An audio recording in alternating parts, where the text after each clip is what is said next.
जनमानस को चेतना प्रदान कर देता है ये मंत्र।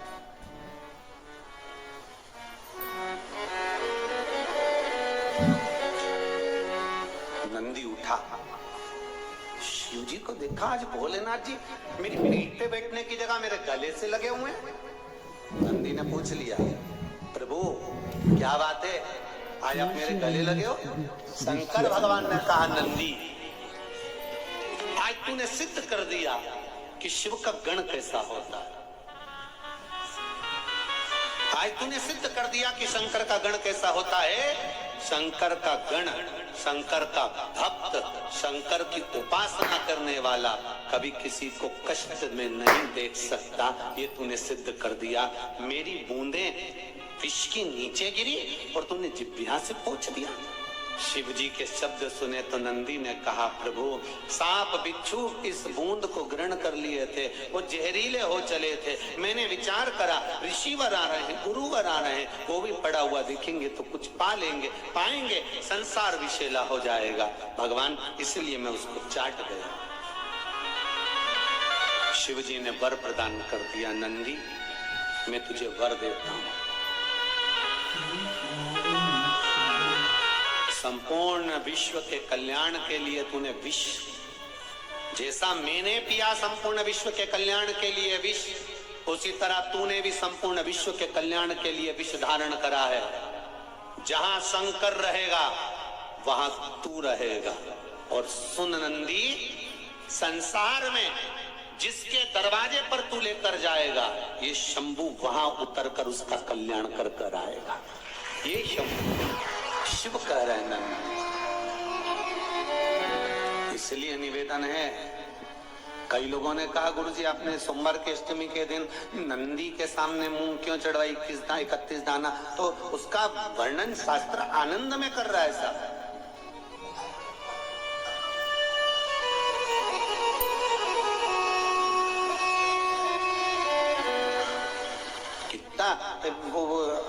तुम तो नंदी पे भी जानते हो, तुम तो अभी अपने यहाँ जैसे दूल्हा दुल्हन की शादी हो ना, छोरा छोरी की, तो जब छोरे की शादी होती है ना, तो जब वो घोड़ी पे चढ़कर जब दूल्हा बनकर जाता है, तो तुम तो नंदी के सामने मूंग की बात करते ना। घोड़ा घोड़ी पे जो चढ़ के जाए तो उसको चने की दाल गला के खिलाए। तो अब तुम वो दूल्हे की माँ से पूछो, क्यों रे माता जी, काकी जी ने, बुआ जी, तुमने इसको चने की दाल क्यों खिलाई? पूछो वो घोड़ी के क्यों खिलाई, वह घोड़ा के क्यों खिलाई? पूछा जाए जरा कि उस घोड़ा घोड़ी के चने की दाल क्यों खिलाई? तो क्या इसलिए खिलाई कि मेरा छोरा घोड़ी पे चढ़कर जाएगा, जिसके दरवाजे पर जाना है, इस चने की दाल को मैं खिलाकर भेज रही हूँ कि कहीं इधर उधर उधर उधर पड़ा हुआ सामान ना खाकर मेरे छोरे को लक्ष्य तक लेकर जाना और जिसके द्वार जाना है वहां तक पहुंचाना। हमने नंदी पर 31 मूंग क्यों चढ़ाए? कि शंभो मेरे हृदय की बात को याद रखना भोलेनाथ, मेरे नंदीश्वर भगवान, मेरे चित्त में जो मन में चल रहा है इसको लक्ष्य तक पहुंचाना, और आप ही हो जो शंकर को मेरे दरवाजे तक लेकर आ सकते हो, इसलिए मूंग चढ़ाए। आप हो जो शिव को मेरे द्वार तक ला सकते हो, कोई दूसरा नहीं।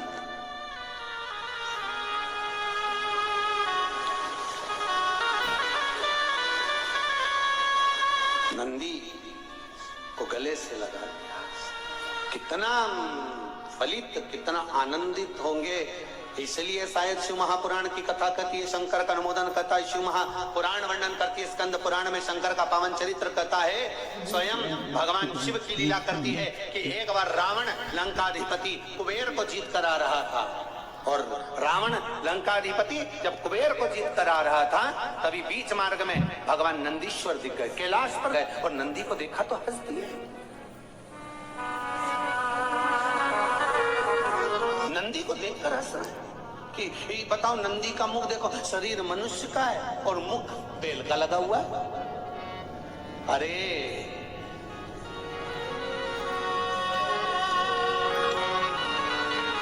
जब ये नंदी हुए थे ना, पृथ्वी से प्रगटे थे, सुंदर बालक थे, बड़े सुंदर, इतने सुंदर थे, इतने सुंदर थे। शिव महापुराण की कथा कहती है, जैसे मेरे भोलेनाथ सुंदर थे ऐसे नंदी सुंदर थे। शिलाद ब्राह्मण के घर में जब जन्म हुआ, इतने सुंदर इतने श्री सुंदर इतने स्वामी सुंदर, श्री स्वामी कहते हैं देवलोक में जितनी अप्सराएं थी वो नंदी को देखकर उनकी ओर आसक्त हो जाती, इतने सुंदर थे भगवान।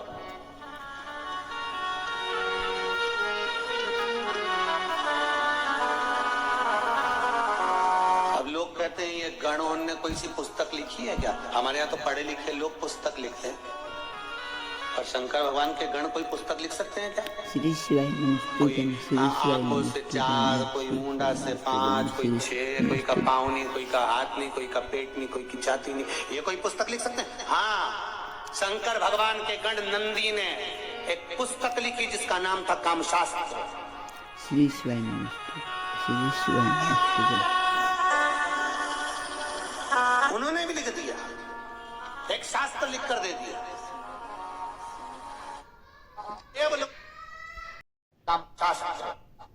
ये तो एक स्वरूप है नंदी, जितने शिव सुंदर कर्पूर गौरम करुणाम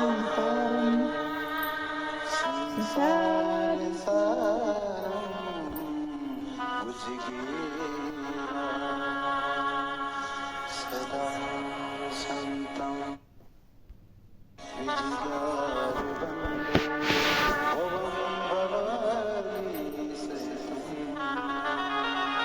इतने सुंदर है जो कर्पूर गौरव कर्पूर के स्वरूप की तरह।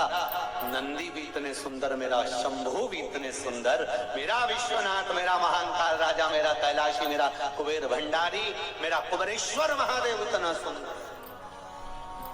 नंदी भी सुंदर है, शिव भी सुंदर। अब नंदी को देखकर सब आसक्त हो जाए।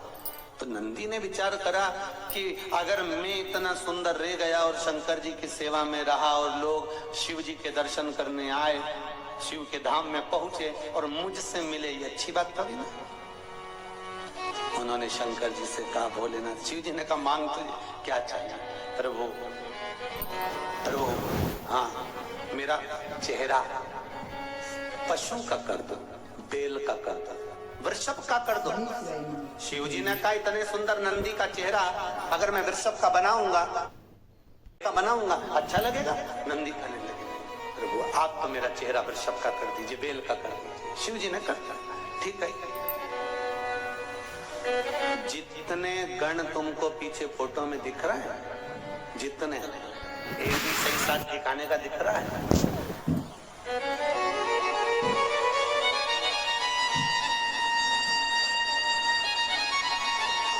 कोई कहीं का ठिकाने का दिख रहा हो कि तुम किसी को कौन सा सुंदरी का अवार्ड होता है? हाँ, जो भी हो भगवान, ऐसा कोई अवार्ड इनमें से एक आध को देना हो तो बता दो। जितने गण दिख रहे हैं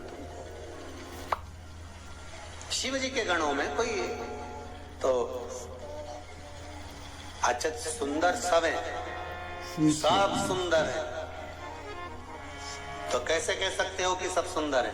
तो शिव महापुराण की कथा में कहा है, सत्यम शिवम सुंदरम, मतलब जो सत्य के मार्ग पर चलता है उसको शिव मिल जाता है, और जिसको शिव मिल गया उसका जीवन तो वैसे ही सुंदर हो जाता है। तो हमको लग रहा है कि ये सुंदर नहीं है, हमको लग रहा है कि इन्होंने रूप बदल कर रखा है, कोई 12 आंख रखे, कोई 12 हाथ रखे, कोई पांव रखा, कोई सिर रखा, पर इनकी सुंदरता भले हमें लगे कि ये सुंदर नहीं दिख रहा है, पर ये हृदय के सुंदर। संसार में दो तरह के लोग होते हैं साहब, एक सुंदर तो बहुत दिखे, बहुत सुंदर साहब, अरे उनकी बहू ऐसी जोरदार, अरे उनकी बेटी ऐसी जोरदार, उनका छोरा इतना जोरदार, उनकी काकी ऐसी सुंदर, ऐसी सुंदर, इतनी बढ़िया। फिर क्या? फिर कदे छोटे हाथ ऊपर रह रही, अपन नीचे रह रहे। मतलब केवल चेहरे की सुंदरता थी, पर भीतर की सुंदरता नहीं, भीतर की सुंदरता नहीं। महाराज खूब सुंदर थे नंदी। नंदी ने कहा नहीं नहीं प्रभु, मेरे को ये स्वरूप नहीं चाहिए, मेरे को तो आप पशु का स्वरूप लगा दो, वृषभ का स्वरूप लगा दो और मेरा ये स्वरूप बना दीजिए नाथ, मुझे ये स्वरूप नहीं चाहिए। भगवान ने कहा अरे नंदी तेरा स्वरूप बिगड़ गया। नंदी रूप से मतलब नहीं, आप तो दाता तेरे चरणों के होना हमें दास है, तेरे चरण रज से बुझानी हमें कुछ नहीं चाहिए, आप तो अपना बनाकर रखो, जैसे हैं आपके रहे। बस भगवान ने उसको वृषभ का मुख लगा दिया।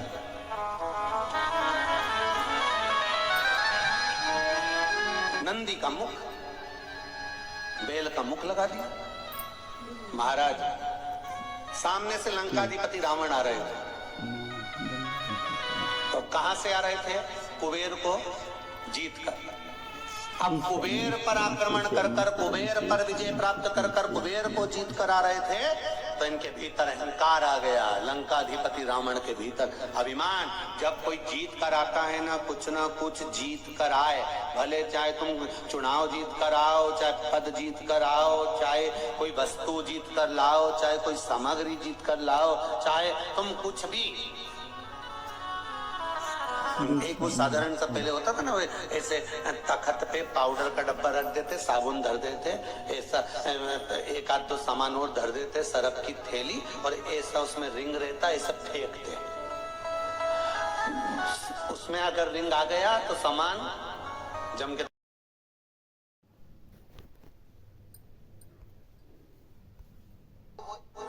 तुम्हारा सामान। अब लोग उसको 4 रिंग ले लें, भैया हमको 2 रुपया का 4 रिंग दे दो, 4 रिंग लिया और एक एक फेंके, और पाउडर का डिब्बा जैसे ही उसको खुल गया, अब वो तो इतना फूल गया खुलते से। अब पाउडर का डिब्बा 5 रुपए का और फूला इतना 50 रुपए का इतना। अब ये कब तक फूलेगा? जब तक घर नहीं जाएगा। और घर गया ना, और जो पाउडर का डब्बा दिया, इतने में घर के लोगों ने, मम्मी ने पूछ लिया छोरा कहां से लाया?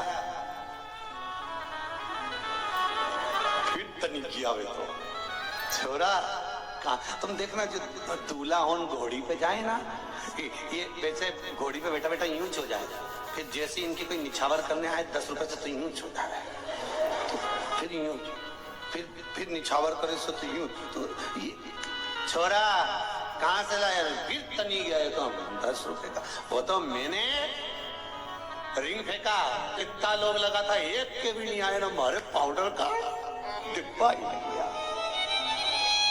अब इसने तो कह दिया पाउडर का डिब्बा आ गया, और इसकी मम्मी के समझ में आ गया 3 दिन से वो 2 रुपया नहीं मिल रही। अभी के 2-2 के पाउडर बना दिया। श्री शिवाय नमस्तुभ्यम। हर हर महादेव। पूज्य प्रदीप मिश्रा जी ने आज कथा में बहुत अच्छी बातें बताई हैं। पूज्य प्रदीप मिश्रा जी ने बताया कि गणपति जी महाराज का मुख है गजानन जी का कैसे बना, और पूज्य प्रदीप मिश्रा जी ने ये भी बताया कि गजानन जी बहुत ही सुंदर थे, भगवान शिव की तरह। पूज्य प्रदीप मिश्रा जी ने कथा में जो बातें बताई हैं वह बहुत अच्छी बातें हैं, और शिव पुराण सुनने से हमारे मन को शांति मिलती है। अगर आपको पूज्य प्रदीप मिश्रा जी के उपाय और वीडियो पसंद आई तो एक लाइक और एक कमेंट अवश्य करें, और कमेंट बॉक्स में हर हर महादेव अवश्य लिखें। लेकिन उससे पहले मेरे चैनल को फॉलो ज़रूर करिएगा। मेरा चैनल है धार्मिक वीडियो हर हर महादेव। जय शिव शंकर।